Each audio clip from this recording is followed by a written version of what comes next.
This is an analysis from Alpha Business Media. Imagine this scenario for a second. You're a senior executive at a massive multinational corporation. Hmm. You've spent the last decade building a global brand. You've got traction in London, record sales in New York, and now you're looking at the next strategic frontier, Hmm.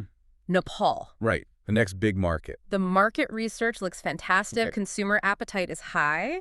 You get the budget approved for a multi-million-dollar launch. Everything is greenlit. And then the phone rings. Exactly. The phone rings. It's your legal team, and they sound panicked. Not a good sign. No, they've made a chilling discovery. A local entity, someone you have never heard of, zero connection to your business, has already registered your exact brand name, your logo. And just like that, legally speaking, they own your identity within Nepal's borders. It's a nightmare. Your launch is effectively dead on arrival. And now you're looking at three terrible choices. You can pay a massive sum to buy back your own name. You can fight a legal battle that could take years.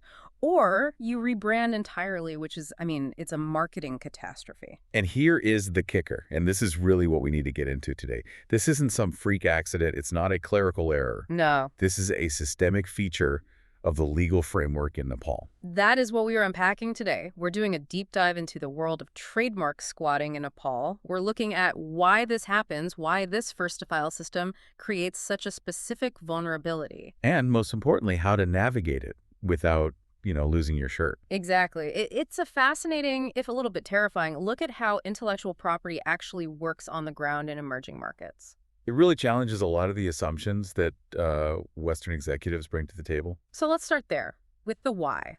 Why is it that a company can be huge in the US or Europe, a household name, but have absolutely zero rights the moment they cross the border into Nepal? It all comes down to a fundamental clash of legal philosophies.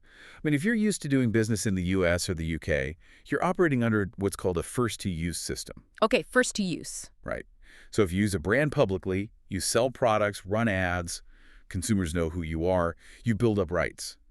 The law recognizes that you were there first because the market knows you were there first. Right, like possession is 9/10 of the law. If I'm selling the burgers, I own the burger brand. In the US, yes. Basically. But Nepal operates under their Patent, Design, and Trademark Act of 2022, which establishes a first-to-file system. First to the courthouse. First to the courthouse. It's a deliberate choice by the government. The Department of Industries, or the DOI, they prioritize administrative certainty above everything else. They don't want to look at sales receipts or old ads to figure out who invented the brand. They just want to know who got to the window first. Precisely. Who has the date stamp? It's objective. It's efficient. But it means they do not care if you've been using that trademark in London for 50 years. If a local guy in Kathmandu files the paperwork on Monday and you file on Tuesday, he owns it. That feels incredibly harsh. It's almost counterintuitive to how we think business works. It is harsh, but it's actually quite common in a lot of civil law jurisdictions. China is another famous example. But in Nepal, there's another layer of complexity. Which is? Territoriality. Nepal is not a signatory to the Madrid Protocol. Okay, let's unpack that. I hear about the Madrid Protocol all the time. That's the international system, right? You file one application, get protection in a bunch of countries at once. It's the easy button. Exactly, the easy button for global IP. You file with WIPO, the World Intellectual Property Organization, and you just check the boxes for the countries you want. But you can't check the Nepal box. There is no Nepal box. Yeah. Since they aren't a member, your international registrations are meaningless there. No automatic protection.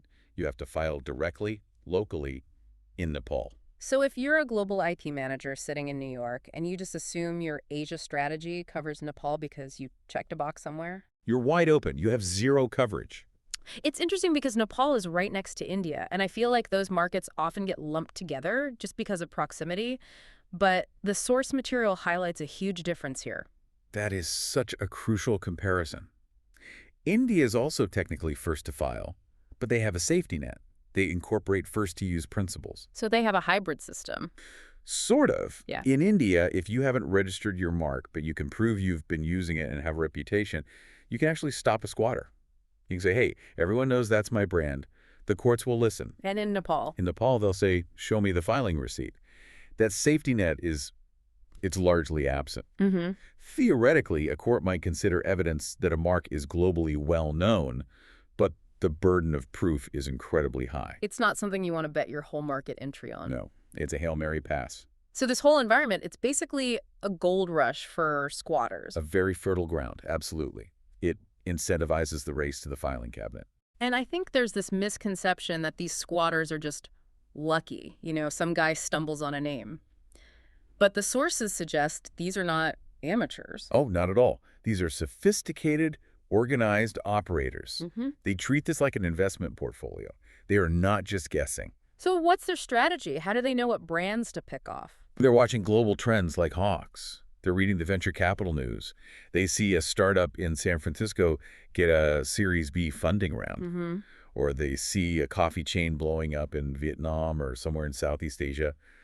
They know it's only a matter of time before those brands look at the Himalayan region. So they're getting way ahead of the curve, predicting the future market. They bet a few $100s on registration fees, which is pretty cheap, hoping that one of those brands will eventually come knock in and pay 5 or 6 figures to get the name back. It's arbitrage. They're paperwork arbitragers. That's a perfect way to put it. And the mistake global CEOs make is thinking linearly. They think first market research, then business plan, then budget, and then I'll call the lawyers to register the trademark. And by that time, the squatter has been sitting on the name for 2 years. Exactly. The mindset has to shift to parallel processing. The moment you even whisper the word Nepal in a strategy meeting, you should be filing the application. Even if you're not sure you're going to go through with it. Especially then. Because the cost of filing is what, a few $100? It's the cheapest insurance policy you will ever buy? Okay, so let's say we're being proactive. We want to do this right. First step is checking if the name is even reachable. I assume most people just, hop on Google. And that is the trap. The source material calls a Google search dangerously inadequate. Really? What? I mean, if it's not on Google, it's not real, right? Huh. That's what we like to think. But a Google search won't show you a pending application that was filed last week. It won't show you a mark that was registered 3 years ago, but isn't being used on a website yet. The squatter might just be sitting on it quietly, waiting for you. So where do you look? You have to go to the source. The Department of Industry is in Kathmandu. And this brings us to one of the most interesting details in the research. Okay. This is largely an analog process. Analog? Wait, you mean like paper file? Paper ledgers. Okay. Physical files. Now, the DOI is modernizing. We can touch on that later. But for a comprehensive search, the kind that gives you real legal certainty, you need a local lawyer to physically walk into the building, sift through the ledgers, and inspect the files. That is wild. It sounds like something out of a detective movie. You literally need boots on the ground to check the filing cabinet. It creates a barrier to entry, for sure. It makes the whole process opaque to outsiders. You literally cannot do this without local counsel. And they're not just looking for your exact name. Right.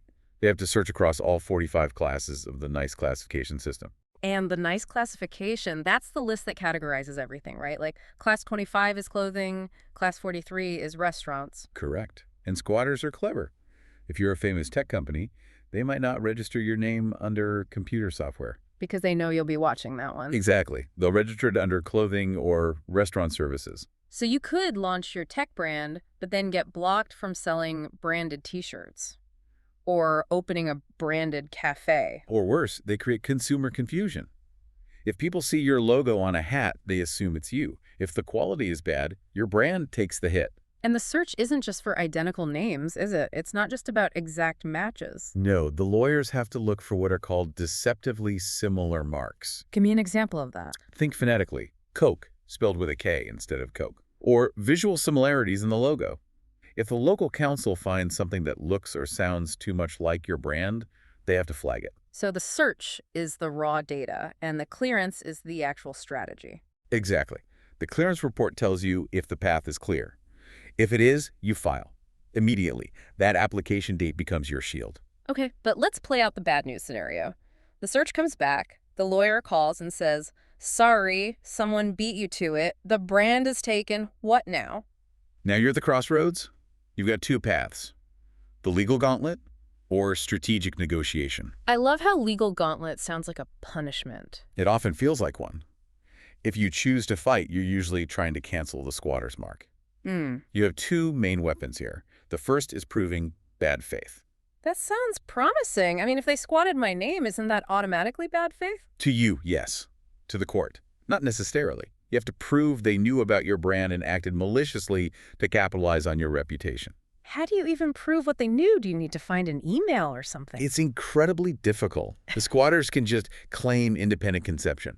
Oh, I just like the sound of that word. I had no idea there was a company in Seattle with the same name. Unless you have a smoking gun, it's a really high evidentiary bar. Okay, so what's the second weapon? Non-use.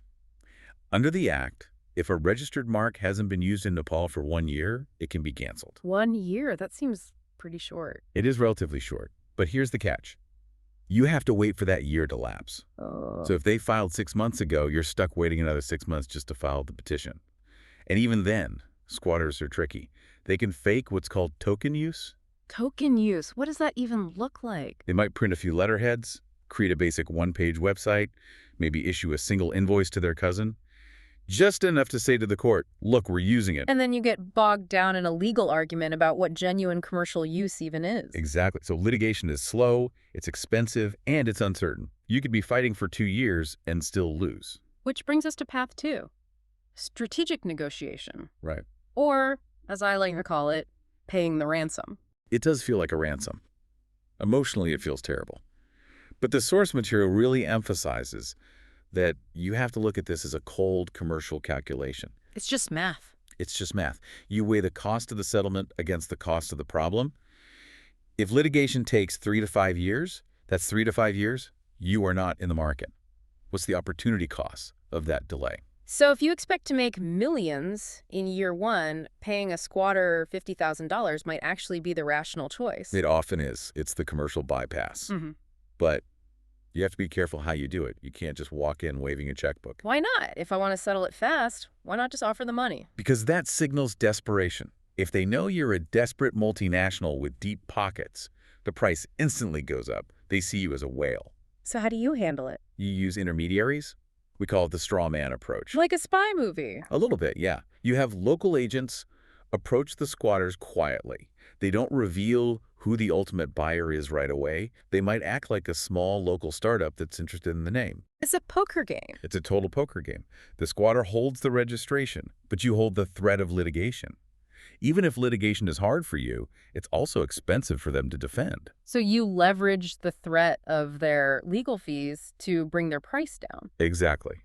You want to find that sweet spot where they just take the cash to avoid the hassle without realizing they could have asked for 10 times as much. It's fascinating how this very rigid legal issue turns into a purely psychological negotiation. It really is. It's human nature meeting bureaucratic rigidity.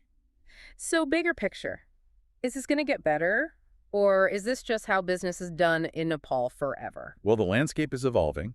The DOI is moving toward digitization. They're putting records online. That sounds like good news. Transparency usually helps, right? It's a double-edged sword. Yes, it makes it easier for legitimate businesses to search.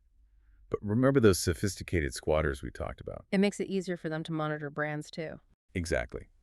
If the system becomes faster and more transparent online, the squatters can react even quicker to global trends. They don't have to go to the office to check the ledger either. So technology might actually accelerate the problem in the short term. It could.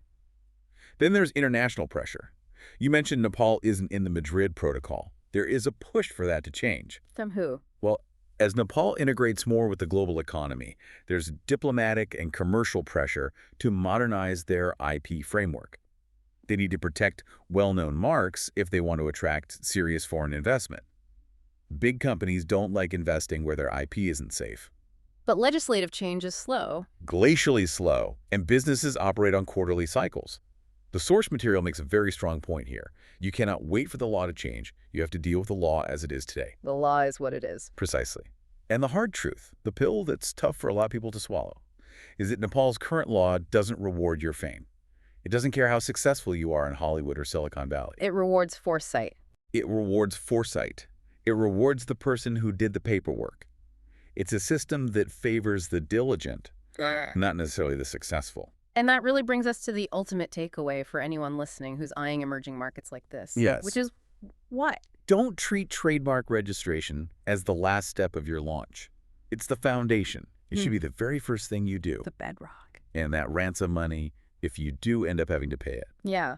How do we justify that to the CFO? Don't look at it as a sign that the system is broken or that you lost. Look at it as a tax. A tax. A tax on a lack of strategic planning. It was an avoidable cost. The ignorance tax. That's a tough way to look at it, but probably the most healthy way if you want to move forward. Exactly. The first investment you make in Nepal isn't real estate. It isn't hiring a country manager. It isn't inventory. It's securing your name, because without that, you don't even have a business to launch. Indeed. You can buy real estate later. You can hire people later. But if you lose the name, you lose the game before it even starts. Well, that is certainly a wake-up call for anyone with global ambitions. It's a reminder that in the global market, your reputation doesn't always precede you. Sometimes a piece of paper does. And usually, that piece of paper wins. We hope this deep dive helps you get your paperwork in order before you book that flight to Kathmandu. It's a complex world out there, and sometimes the biggest barriers are hiding in the filing cabinets. Indeed.